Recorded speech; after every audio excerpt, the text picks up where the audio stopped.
Perjuangan tak sia-sia Delia. Penulis Tuti Nonka, narator Hanifah Abu Marzuki.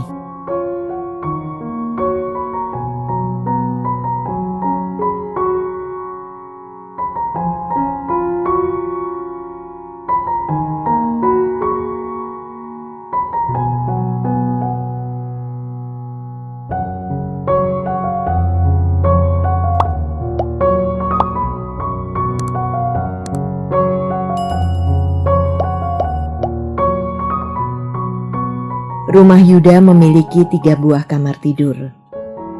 Delia pergi ke kamar tidur yang terletak di samping kamar Yuda.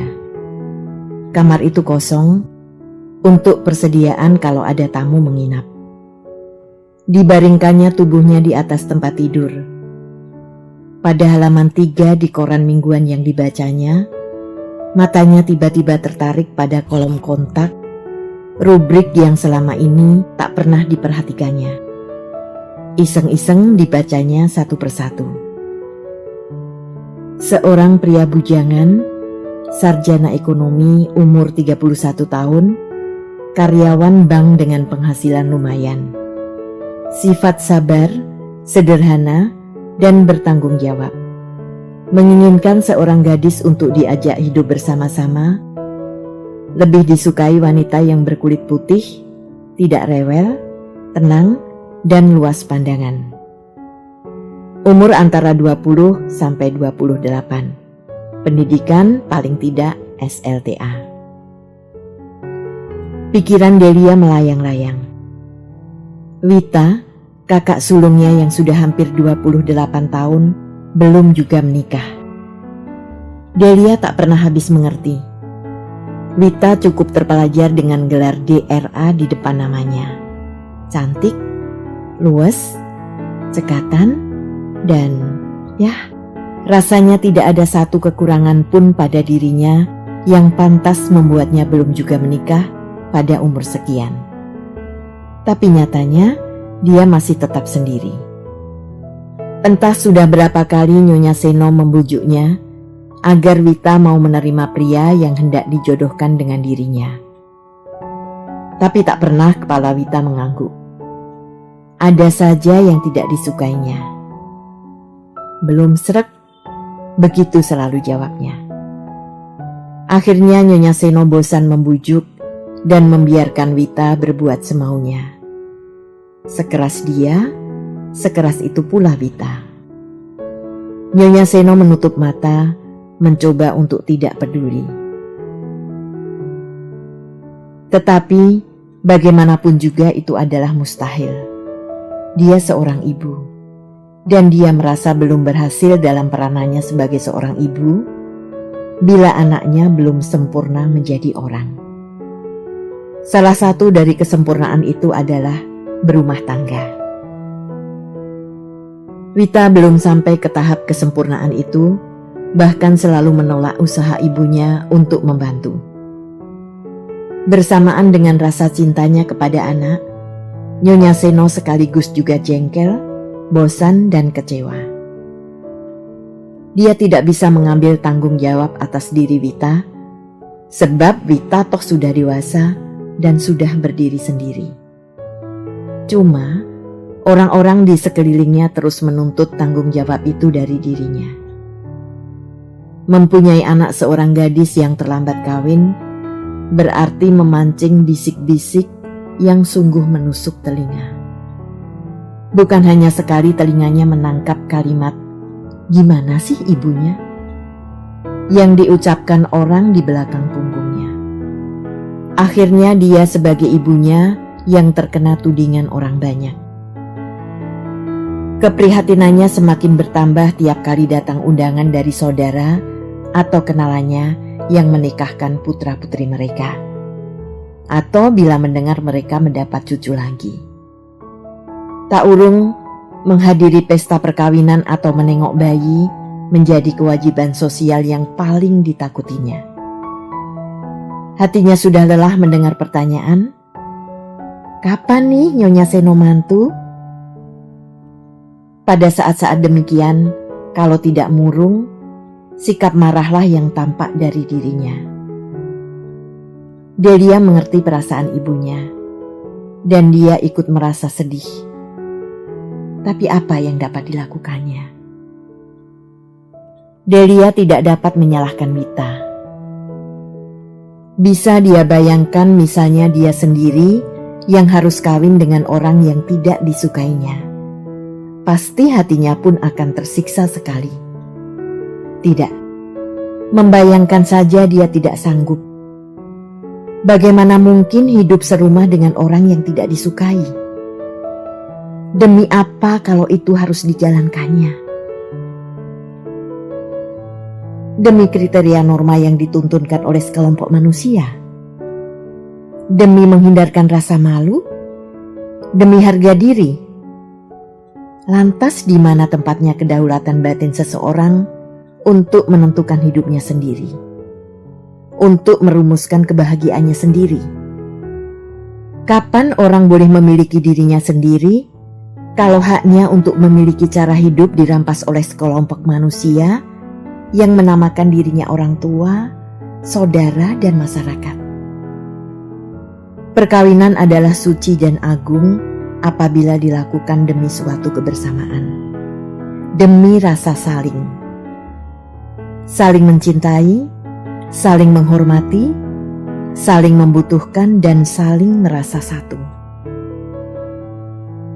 Perkawinan yang terjadi hanya demi harga diri, demi menghindarkan rasa malu, demi kekayaan, hanyalah satu ikatan hukum antara seorang laki-laki dan seorang wanita, di mana si laki-laki berkewajiban mencari nafkah dan si wanita berkewajiban mengurus rumah tangga. Tak beda dengan transaksi jual beli di mana penjual berkewajiban memberikan barang dan pembeli berkewajiban membayarkan sejumlah uang tanpa ikatan batiniah yang mendasari semuanya.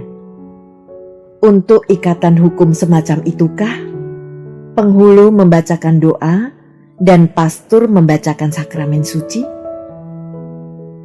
Delia yakin sekali bahwa sesungguhnya Wita pun menginginkan sebuah rumah tangga seperti halnya orang lain. Hanya saja dia belum menemukan tempat yang cocok untuk melabuhkan hidupnya. Tapi mengapa selambat itu? Mengapa Yuda, adiknya, malah sudah?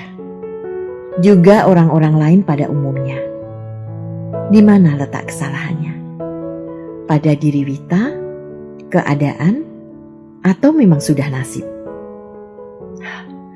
Nasib.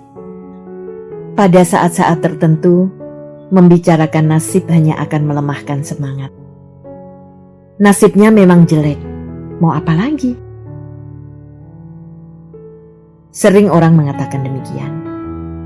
Lalu siapa yang menentukan nasib?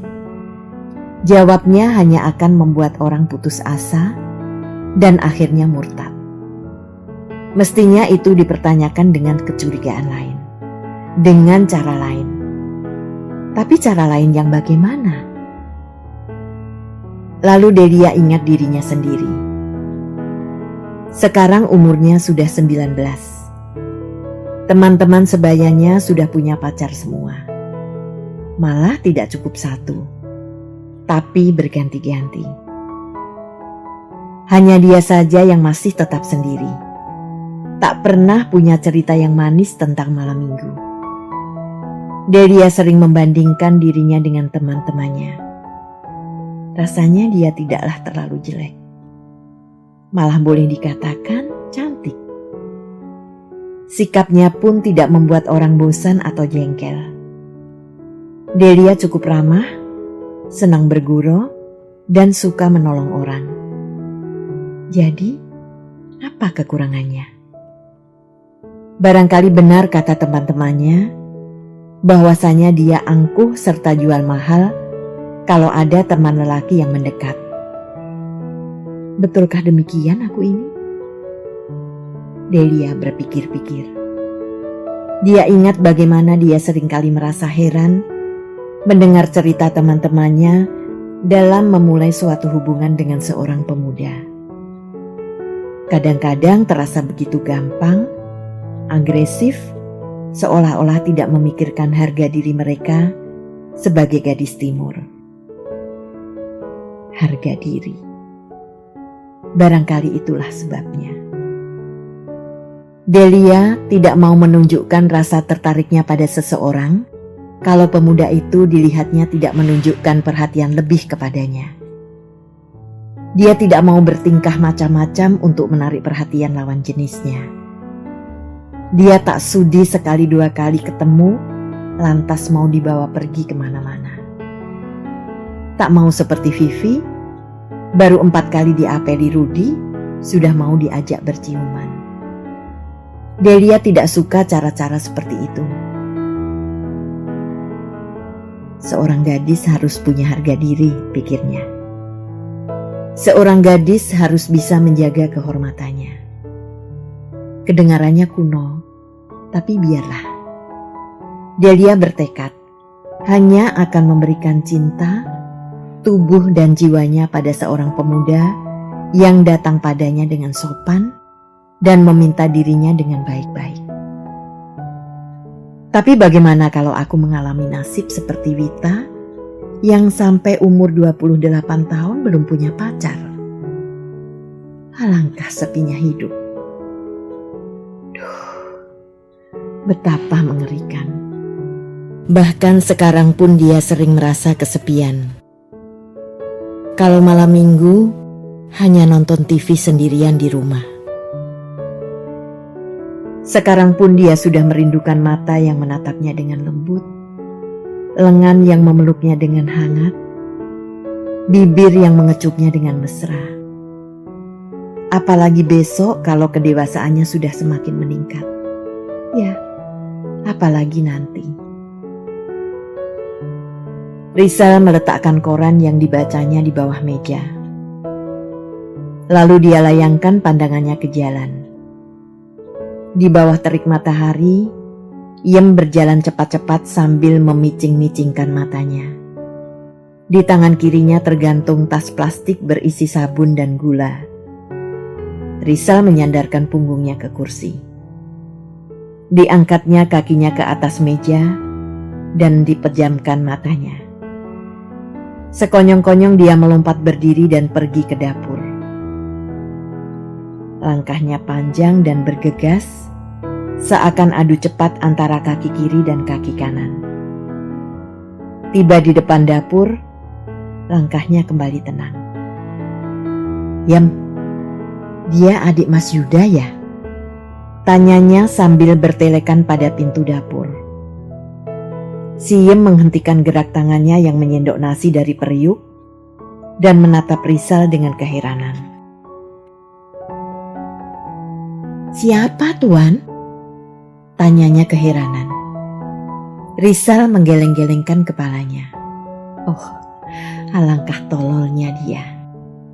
Mana Yem tahu apa yang sedang dipikirkannya.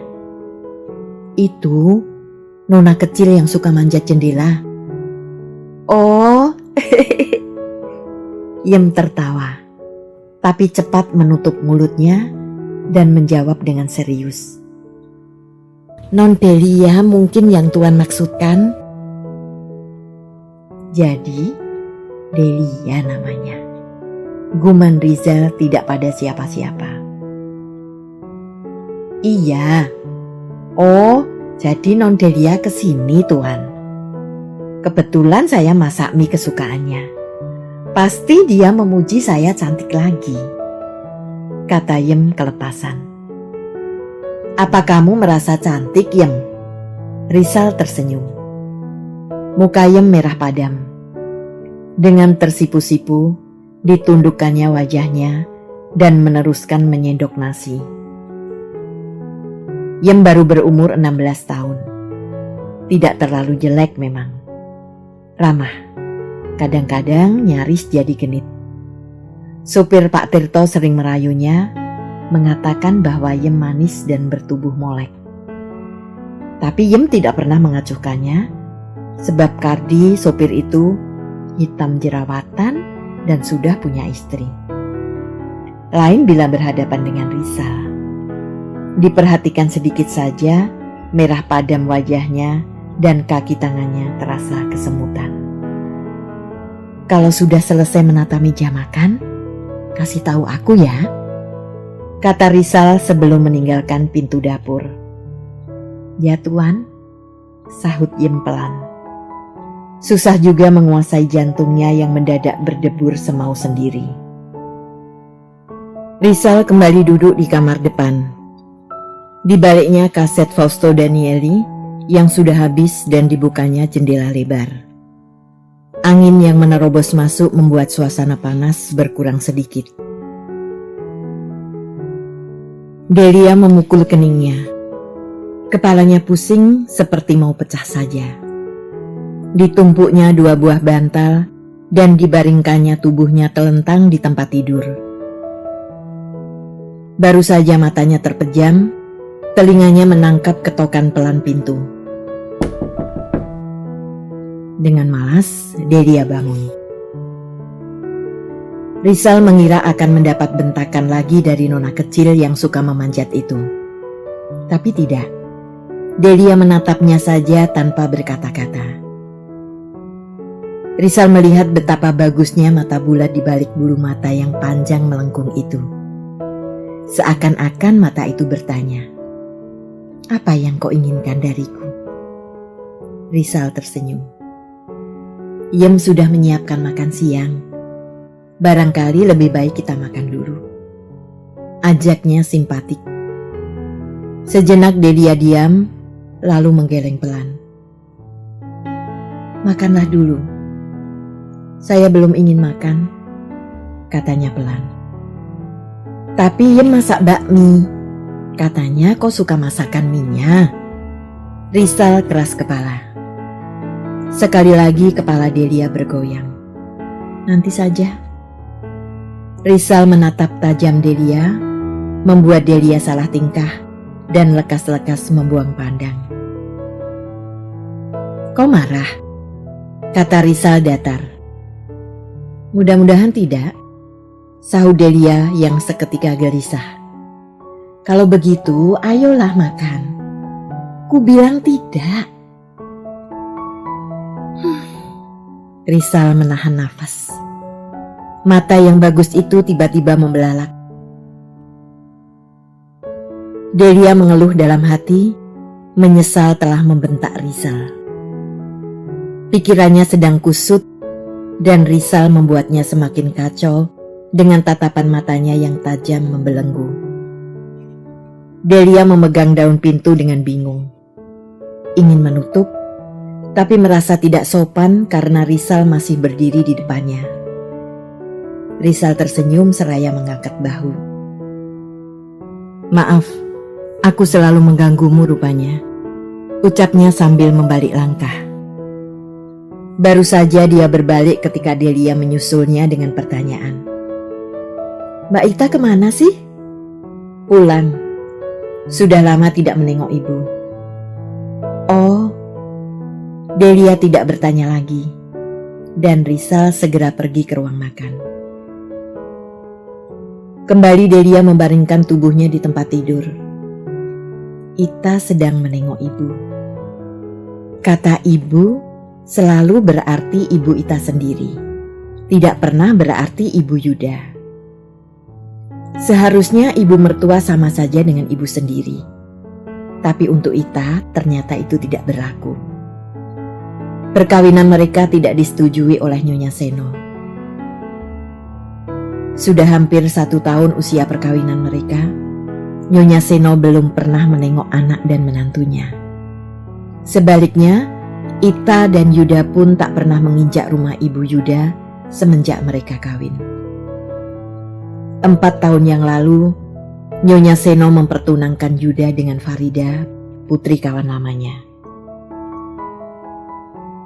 Yuda menerima pertunangan itu bukan karena cinta, tapi hanya ingin menyenangkan hati ibunya yang baru saja ditinggal pergi ayah mereka yang meninggal dalam kecelakaan pesawat terbang. Yuda berharap agar waktu dan pergaulan yang rapat akan membuatnya mencintai Farida. Tapi yang terjadi jauh meleset dari harapannya. Dia tidak kunjung mencintai Farida. Sebaliknya malah bertemu dengan Ita dan jatuh cinta setengah mati. Sudah barang tentu Nyonya Seno sangat marah. Tapi jangankan hanya kemarahan, 100 kali mati pun tak akan bisa menggoyahkan tekad Yuda untuk menikah dengan Ita. Cincin pertunangan dikembalikannya pada Farida, dan 2 orang muda yang sedang dimabuk cinta itu kawin tanpa dihadiri Nyonya Seno. Sejak saat itulah, Yuda tidak diperkenankan menginjak rumah ibunya lagi. Retaklah hubungan ibu dan anak. Meskipun begitu, hubungan Yuda dengan saudara-saudaranya, Wita, Ari, dan Delia tetap baik. Terutama Delia yang seringkali datang ke rumahnya. Wita yang menjadi tokoh pendamba cinta setuju saja dengan tindakan adiknya. Sementara Ari yang bersifat acuh tak acuh, tidak bersikap memihak dalam hal ini. Delia sendiri sangat mencintai ibunya, tapi dia juga sayang dan dekat kepada Yuda.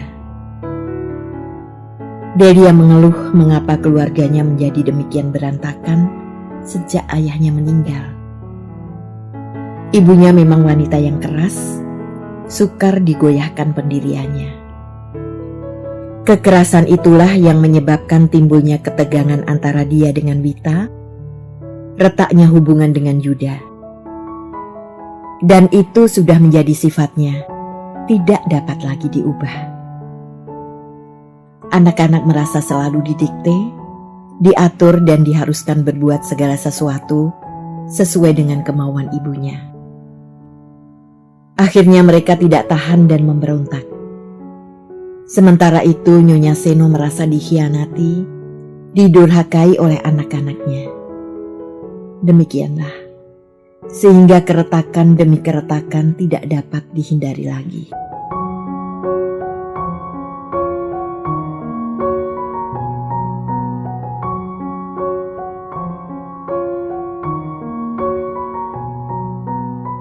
Terima kasih telah menikmati cerita ini. Tuliskan saran atau komentar di bawah untuk memperbaiki channel ini. Jangan lupa tekan tombol subscribe, like, and share.